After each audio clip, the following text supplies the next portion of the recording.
नमस्कार, आप देख रहे हैं डी न्यूज भारत में हूं आपके साथ धर्मेंद्र राजपूत। देखिए अपने क्षेत्र की महत्वपूर्ण खबरें। जोहार झारखंड।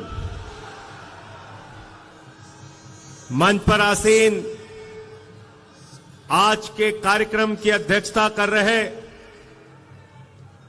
हिंदुस्तान के आदिवासियों के सबसे बड़े नेता, दबे कुचलों के वंचितों के सबसे बड़े नेता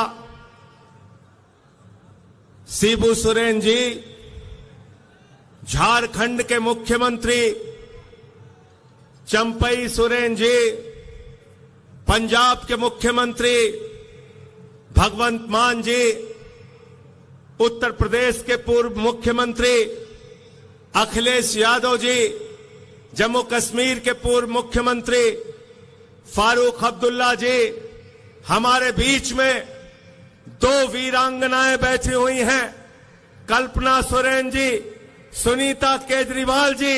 आज जब ये अपने घरों से निकल सकती हैं, तो हम सबकी जिम्मेदारी है कि आज नरेंद्र मोदी की सरकार से दो दो हाथ करने के लिए हम भी सड़कों पे उतरे, हम भी मैदान में आए।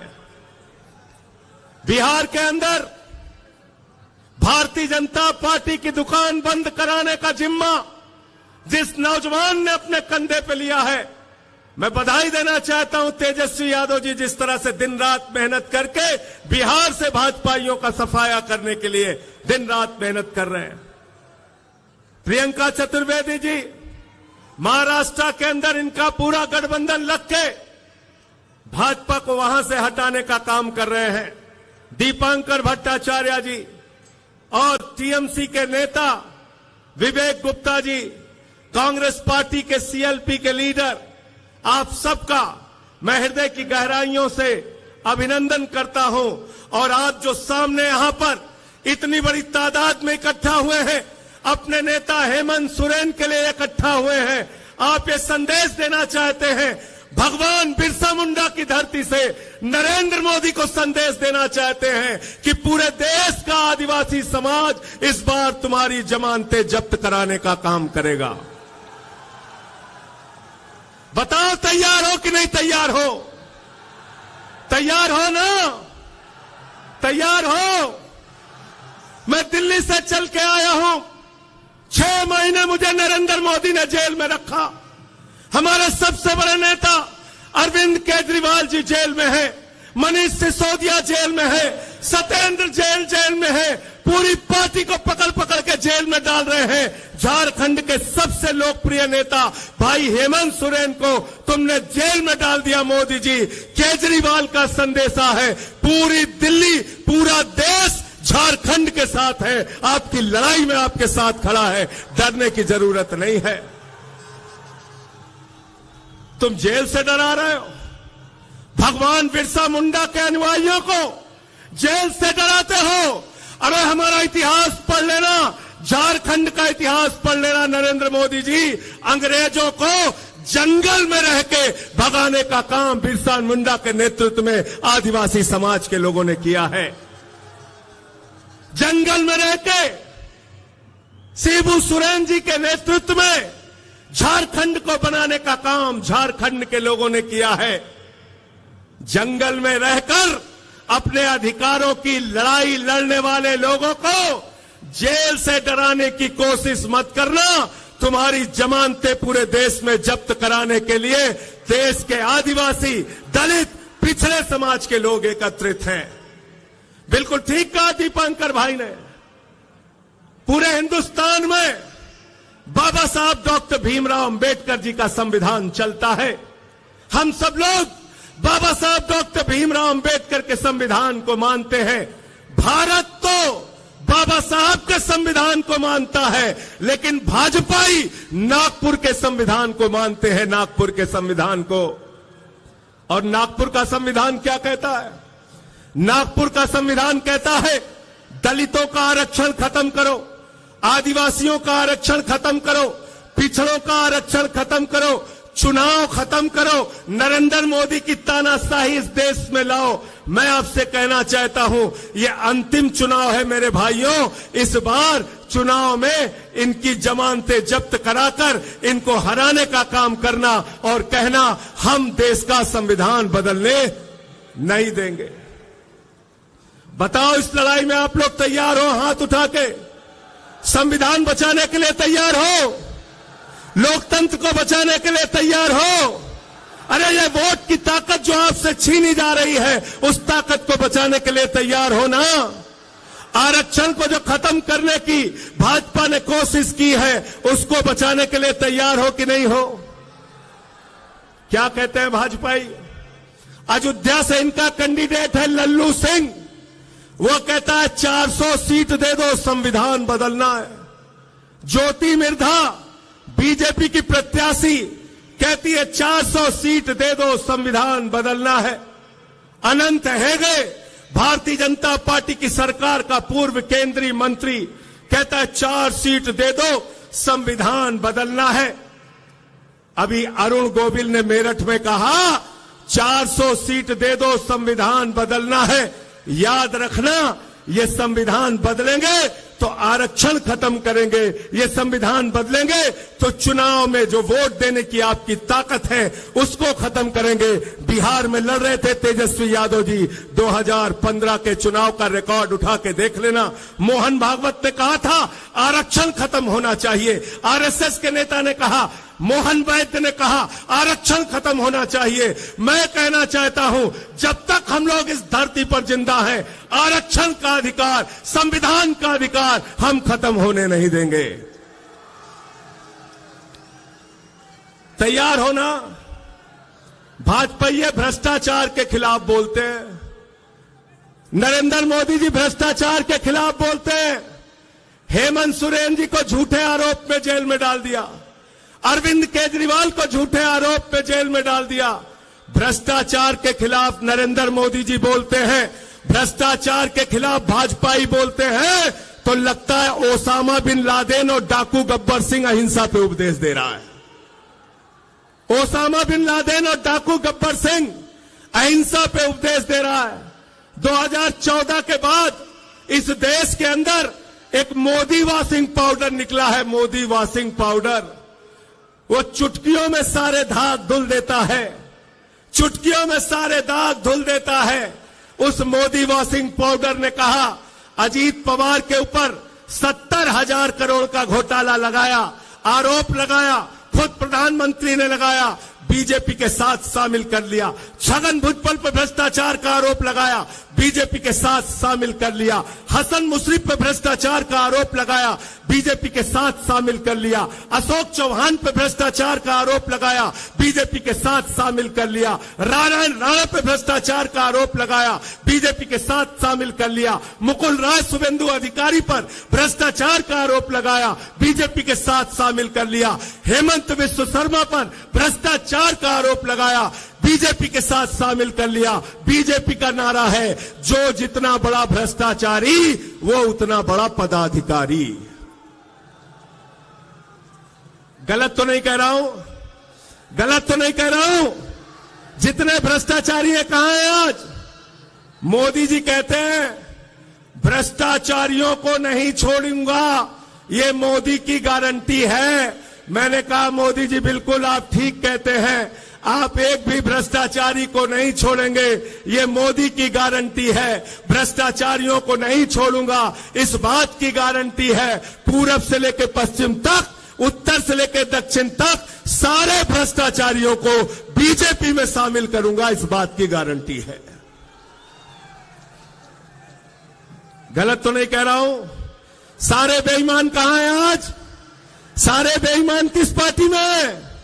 जोर से बोलिए, जोर से बोलिए। बीजेपी में, बीजेपी में।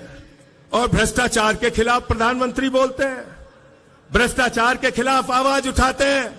अभी हमारे भाई सीएलपी के लीडर कह रहे थे बुजुर्गों के लिए पेंशन की योजना आप लेके आए, स्कूल बनाया, अस्पताल बनाया। केजरीवाल जी प्रचार करते हैं, कहते हैं स्कूल बनाएंगे, अस्पताल बनाएंगे। हेमंत सोरेन जी प्रचार करते हैं, कहते हैं स्कूल बनाएंगे, अस्पताल बनाएंगे, बुजुर्गों को पेंशन देंगे, आदिवासी समाज के लिए काम करेंगे, दलितों के लिए, पिछड़ों के लिए काम करेंगे। भगवंत मान जी, अखिलेश यादव जी अपनी रैलियों में जाते हैं, तेजस्वी यादव अपनी रैलियों में जाते हैं, कहते हैं स्कूल बनाएंगे, अस्पताल बनाएंगे, पेंशन देंगे, बेरोजगारी भत्ता देंगे।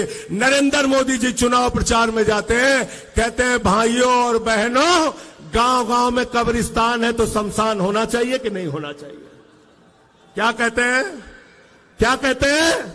भाजपाई शमशान बना सकते हैं, आपके बच्चों के लिए स्कूल और अस्पताल नहीं बना सकते। याद रखना, याद रखना। इसलिए आपसे निवेदन और विनती करने के लिए आया हूं और दिल्ली के मुख्यमंत्री केजरीवाल जी का संदेश, उनके तरफ से धन्यवाद और आभार देने के लिए भी आया हूं।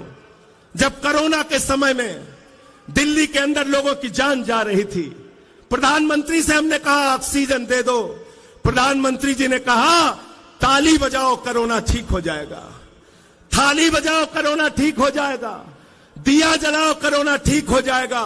लेकिन आपके झारखंड के मुख्यमंत्री के हम सब लोग एहसानमंद हैं कि झारखंड के मुख्यमंत्री हेमंत सोरेन ने कहा दिल्ली वालों को ऑक्सीजन झारखंड की धरती से जाएगी, हम दिल्ली के लोगों को मरने नहीं देंगे। यह आपका एहसान हम भूले नहीं है। इसलिए आपसे कहना चाहते हैं, इस लड़ाई में हम आपके साथ हैं। हमारी 2 वीरांगनाएं यहां पर बैठी हैं। अरे जब घरों से हमारी माताएं बहनें लड़ने के लिए निकल पड़ी, तो आप बताइए हम क्यों पीछे रहेंगे? पीछे रहेंगे क्या? हम लोग पीछे रहेंगे क्या? सीना तान के आगे बढ़ के इस लड़ाई को लड़ने का काम करेंगे। कई बार भ्रम फैलाने की कोशिश की जाती है, मोदी जी से ज्यादा काबिल नेता कौन है? मोदी जी से ज्यादा काबिल नेता कौन है? मैंने कहा अखिलेश यादव जी, भगवंत मान जी, केजरीवाल जी, या तेजस्वी यादव जी, या दीपांकर भट्टाचार्य जी, किसी से भी पूछ लो, कोई ये नहीं कहेगा कि नाली के गैस से चाय बन सकती है। कहेंगे क्या आप लोग? कहेंगे? कहेंगे? मोदी जी क्या कहते हैं? नाली के गैस से चाय बना लो। बिहार में गए भाषण देने, कहने लगे सिकंदर जब बिहार में आया था तो बिहारियों ने मार के भगाया था, सिकंदर कभी बिहार गया ही नहीं, सिकंदर कभी बिहार गया नहीं। हमारे यहां गोरखपुर में गए, कहने लगे बाबा गोरखनाथ, संत कबीर, बाबा गुरु नानक देव एक साथ बैठ के मीटिंग करते थे। तीनों के जीवन काल में पता नहीं कितने कितने सालों का अंतर है। मोदी जी झूठ बोलने की फैक्ट्री है। मैं कहना चाहता हूं, अगर मोदी जी की गारंटी है तो एक ही गारंटी है, झूठ बोलने की गारंटी, और उनकी पार्टी का नाम है भारतीय झूठा पार्टी। 2 करोड़ रोजगार पे झूठ बोला आपसे, किसानों की आय 2 गुना करने पे झूठ बोला आपसे, महंगाई खत्म करने पे झूठ बोला आपसे, आपकी जिंदगी में बदलाव लाने का वादा किया था। कहते थे भाइयों और बहनों, घर से निकलना तो गैस का सिलेंडर देखकर निकलना। मैं संजय सिंह झारखंड के लोगों आपसे कहने के लिए आया हूं, जब अपना वोट देने के लिए जाना तो घर का सिलेंडर भी देख के निकलना, और जो मोटरसाइकिल है जिसमें 120 रुपए लीटर पेट्रोल भरवाया है उसको भी देख के निकलना। सिंचाई के लिए जो टेबल इस्तेमाल करते हो जिसमें 100 रुपए का डीजल तुमने प्रति लीटर भरवाया है उसको भी देख के निकलना। अरे सरसों के तेल का डिब्बा भी लेकर निकलना जिसमें 250 रुपए लीटर तुमने सरसों का तेल खरीदा है। महंगाई आसमान पे पहुंचा दी, बेरोजगारी आसमान पे पहुंचा दी। आपसे कहते हैं, हिंदुस्तान के 82 करोड़ लोगों से कहते हैं 5 किलो राशन पे जिंदा रहो, 5 किलो राशन पे जिंदा रहो, और अपने दोस्त अडानी को पूरा हिंदुस्तान नीलाम कर रहे हैं। कर रहे हैं कि नहीं कर रहे हैं? झारखंड की बिजली किसको जा रही है भाई? किसको जा रही है झारखंड की बिजली? बांग्लादेश को। किसको जा रही है? झारखंड की अडानी की बिजली जा रही है बांग्लादेश को। आपसे कहते हैं बांग्लादेशियों को भगाना है, और अडानी को कहते हैं बांग्लादेशियों को बिजली पहुंचाना है, बिजली पहुंचाना है। 2.5 लाख करोड़ का कर्जा अडानी को, सेल अडानी को, रेल अडानी को, बिजली अडानी को, पानी अडानी को, कोयला अडानी को, गैस अडानी को, पोर्ट अडानी को, एयरपोर्ट अडानी को, पूरा हिंदुस्तान अडानी को, और नौजवान के हाथ में 4 साल की नौकरी, अग्निवीर योजना की नौकरी। हिंदुस्तान के अंदर आप देश की जनता को बेवकूफ बनाना चाहते हैं। नरेंद्र मोदी जी, यहां पर बैठे हुए लोग, इंडिया गठबंधन के लोग, इंडिया के लिए काम करेंगे, और नरेंद्र मोदी और उनकी पार्टी अडानी के लिए काम करेगी। याद रखना, अडानी के लिए काम करेगी। और इसलिए आपसे हाथ जोड़कर विनती करने के लिए आया हूं, निवेदन करने के लिए आया हूं। वोट देने के लिए जाना तो हेमंत सोरेन जी का चेहरा याद करके जाना।